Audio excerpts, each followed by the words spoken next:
Chikkanna, Darshan sir ಅಷ್ಟು tension ಮಿಡ್ಲಲ್ಲೂ ಕೂಡ ಉಪಾಧ್ಯಕ್ಷ ಸೇನೆ 26ಕ್ಕೆ ಬರ್ತಾ ಇದೆ ನೋಡಿ ಅಂತ, ಸೊ ಅವರು ಕೂಡ ಎಕ್ಸೈಟ್ ಆಗಿರೋದು ಅದ್ರಲ್ಲಿ ಗೊತ್ತಾಗುತ್ತೆ. ನಿಮ್ಮ ಜೊತೆ ಅವ್ರು ಯಾವ ಥರ ಡಿಸ್ಕಷನ್ ಮಾಡಿದ್ರು ಈ ಸಿನಿಮಾ ಬಗ್ಗೆ? ಅವಾಗೆಲ್ಲ ರಾಬರ್ಟು ನಡೆಯೋ ಟೈಮಲ್ಲೇ ಇದೆಲ್ಲ ಡಿಸ್ಕಷನ್ ನಡೆದಿದ್ದು. ಆಗ ಪ್ರೊಡ್ಯೂಸರು ಅವರು ನಾವೆಲ್ಲ ಒಟ್ಟಿಗೆ ಇದ್ವಾಗೆಲ್ಲ ಫಸ್ಟ್ ಗೊತ್ತಾಗಿದ್ದೆ ಈ ಪ್ರೊಡ್ಯೂಸರು ಡೈರೆಕ್ಟ್ರು ಬಿಟ್ಟರೆ ಬೇರೆಯವ್ರಿಗೆ ಗೊತ್ತಾಗಿದೆ ಫಸ್ಟಿಗೆ ದರ್ಶನ್ ಸರ್ರೇ. ಅವ್ರಿಗೆ ಫಸ್ಟ್ ವಿಷಯ ಗೊತ್ತಾಗಿದ್ದು. ಆವಾಗ ಹೌದಾ ಏನು ಈ ಕಾಮಿಡಿ ಕಥೆನಾ ಅದು ಇದೊಂದು ರೋಮ್ ಬಾಸ್ ಎಲ್ಲನೂ ಇದೆ, ಮಾಡು ಸೂಪರಾಗಿರುತ್ತೆ, ಮಾಡಪ್ಪಿ ಚೆನ್ನಾಗಿ ಮಾಡೋ ಚಿಕ್ಕು, ಬಟ್ ಹುಷಾರು ಸುಮ್ಮನೆ ಮತ್ತೆ ಬಿಲ್ಡಪ್ ಎಲ್ಲ ಹಾಕ್ಕೊಂಡು ಮಾಸು ಹಂಗೆ ಹಿಂಗೆ ಎಲ್ಲ ಮಾಡೋಕ್ಕೆ ಹೋಗ್ಬೇಡ, ನಿಂದೇನಿದೆ ನೀನು ಅದು ನೋಡ್ಕೊಂಡು ಮಾಡು ಅಂತಂದರು. ಅವತ್ತಿಂದ ಇವತ್ತಿನ ತನಕನೂ ಪೂರ್ತಿ ಅವ್ರದ್ದು ಬೆಂಬಲ ಇದೆ.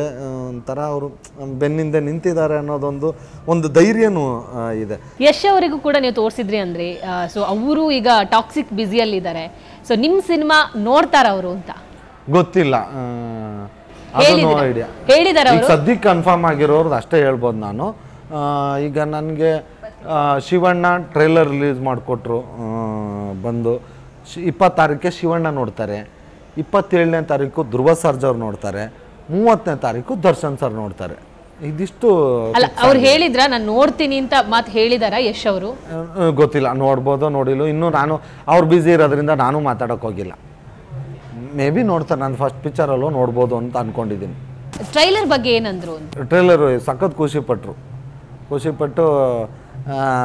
ನಾವು ಎಂಡಲ್ಲಿ ಬೇರೆ KGF ಇಟ್ಟು ಬೇರೆ ಇಟ್ಟಿದ್ದೀವಲ್ಲ, ಅದಕ್ಕೆ ಕಳ್ಳನ ಮಗನೆ ಅಂದ್ಬಿಟ್ಟು ಒಂದು ಸ್ಮೈಲ್ ಕಳ್ಸಿದ್ದು. ಒಂದಷ್ಟು ಹಿಂಗೆ ನಗ ಥರದವು ಇರ್ತಾವಲ್ಲ ಗೊಂಬೆಗಳು, ಎಮೋಜಿ ಹಂಗೆ ಹಿಂಗೆಲ್ಲ ಕಣ್ಣಲ್ಲೆಲ್ಲ ನೀರು ಬರ್ತಿರುತ್ತಲ್ಲ ನಕ್ಕರೆ, ಆ ಥರದ್ದು. First day first show Chikkanna ಅಭಿಮಾನಿಗಳ ಜೊತೆ ಸಿನಿಮಾ ನೋಡ್ತಾರಾ ಹೇಗೆ ಅಂತ? ಖಂಡಿತವಾಗ್ಲು, ಅಯ್ಯೋ ಅದಕ್ಕಿಂತ ಭಾಗ್ಯ ಇನ್ನೇನಿದೆ ನನಗೆ. ನಾನು ಕಾಯ್ತಾ ಇರೋದೇ ಅದಕ್ಕೆ 26ನೇ ತಾರೀಕು. ಯಾಕೆಂದರೆ ನಾವುಗಳನ್ನು ಸಿನಿಮಾ ನೋಡಿದ್ದೀನಿ, ನಾನಂತೂ ಒಂದು 50 ಸಲ 60 ಸಲ ನೋಡ್ಬಿಟ್ಟಿದ್ದೀನಿ ಎಲ್ಲ ಕಡೆನೂ ಹೋಗಿ. ಮತ್ತು ಮೊನ್ನೆ ಪ್ರೊಡ್ಯೂಸರ್ಸ್ ಫ್ಯಾಮಿಲಿ, ನಮ್ಮ ಡೈರೆಕ್ಟ್ರು ಅನಿಲ್ ಅವ್ರ ಫ್ಯಾಮಿಲಿ ಮತ್ತು ಹೀರೋಯಿನ್ ಅವ್ರ ಫ್ಯಾಮಿಲಿ ಎಲ್ಲ ನೋಡಿದ್ರು. ಬಟ್ ಬೆರಳೆಣಿಕೆ ಎಷ್ಟು ಜನ ಇದ್ದರು, ಅಲ್ಲೇ ಮಜಾ ಮಾಡ್ತಿದ್ರು, ಮಕ್ಕಳು, ಚಿಕ್ಕ ಮಕ್ಕಳು, ಹೆಂಗಸರು ಎಲ್ಲ. ಬಟ್ ಆ ಫುಲ್ ತುಂಬಿರೋ ಕ್ರೌಡ್ ಮಧ್ಯೆ ಹೆಂಗೆ ಬರುತ್ತೆ? ನನಗೇನು ಕಾಯ್ತಿರೋದು ಅಂದರೆ ನನಗೆ ಯಾವ ಡೈಲಾಗಿಗೆ ಜಾಸ್ತಿ ನಗ್ತಾರೆ, ಎಲ್ಲಿ ಮಜಾ ತಗೊತಾರೆ, ಎಲ್ಲಿ ಸೈಲೆಂಟ್ ಆಗಿರ್ತಾರೆ, ಅದನ್ನ ನೋಡಿ ಮಜಾ ಮಾಡ್ಬೇಕಂತ ಅದು 26ಕ್ಕೆ ಗೊತ್ತಾಗುತ್ತೆ. ತುಂಬ ಎಕ್ಸೈಟ್ ಆಗಿದ್ದೀನಿ ಆವತ್ತಿಗೆ. ಮಲೈಕಾ, ನೀವು ಸ್ಮಾಲ್ ಸ್ಕ್ರೀನಿಂದ ಬಿಗ್ ಸ್ಕ್ರೀನಿಗೆ ಬಂದವರು, ಅಲ್ಲಿ ಮತ್ತೆ ಇಲ್ಲಿ ಡಿಫ್ರೆನ್ಸ್ ಏನು ಅನಿಸ್ತು ನಿಮಗೆ ಅಂತ? ಇವಾಗ ಸೀರಿಯಲ್ ನನಗೆ ಒಂದು ಬೇಸ್ಮೆಂಟ್ ಹಾಕೊಂಡಿದ್ರೆ ಸಿನಿಮಾ ನೆಕ್ಸ್ಟ್ ಸಿನಿಮಾಗಿಲ್ಲ, ಈ ಸಿನಿಮಾ ಮುಂದೆ ಮುಂದೆ ಮುಂದೆ ಹೋಗ್ತಾ ಬಿಲ್ಡಿಂಗ್ ಕಟ್ಕೊತ ಹೋಗಬೇಕು.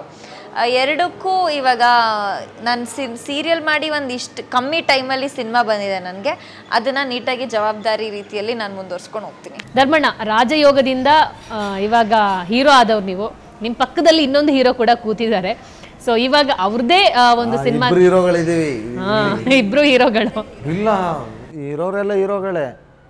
ಸಾಧು ಸರು ಮಾಡಿದ್ದಾರೆ ಹೀರೋ ಆಗಿ, ಶಿವು ಕೇರ್ಪೇಟೆ ಮಾಡಿದ್ದಾರೆ, ರವಿ ಜಿಗರ್ ತಂಡನ ಮೂವಿಗೆ ಒಂಥರ ರವಿಶಂಕರ್ ಸರ್ ಹೀರೋ ಥರ ಅವರು ಮಾಡಿದ್ದಾರೆ. ಅಯ್ಯೋ ಎಷ್ಟು ಜನ ಹೀರೋಗಳಿದ್ದೀವಿ ಇಲ್ಲಿ. ಹೌದು, ಹೀರೋಗಳೇ ಮಾಡ್ರ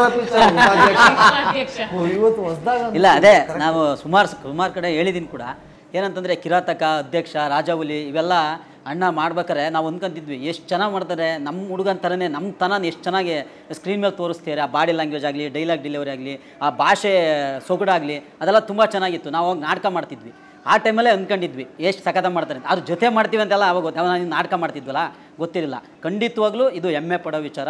26ಕ್ಕೆ ಸಿನಿಮಾ ನೋಡ್ರೆ ಗೊತ್ತಾಗುತ್ತೆ ಯಾಕೆ ಈ ಸಿನಿಮಾದ ಮುಖಾಂತರನೇ ಚಿಕ್ಕಣ್ಣ ಸರ್ರು ಹೀರೋ ಆಗಿ ನಾಯಕನಾಗಿ ಯಾಕೆ ಎಂಟ್ರಿ ಕೊಡ್ತಿದ್ದಾರೆ ಅಂತೇಳಿ ಗೊತ್ತಾಗಬೇಕು ಅಂದರೆ ಗಣರಾಜ್ಯೋತ್ಸವ ದಿನ ಖಂಡಿತ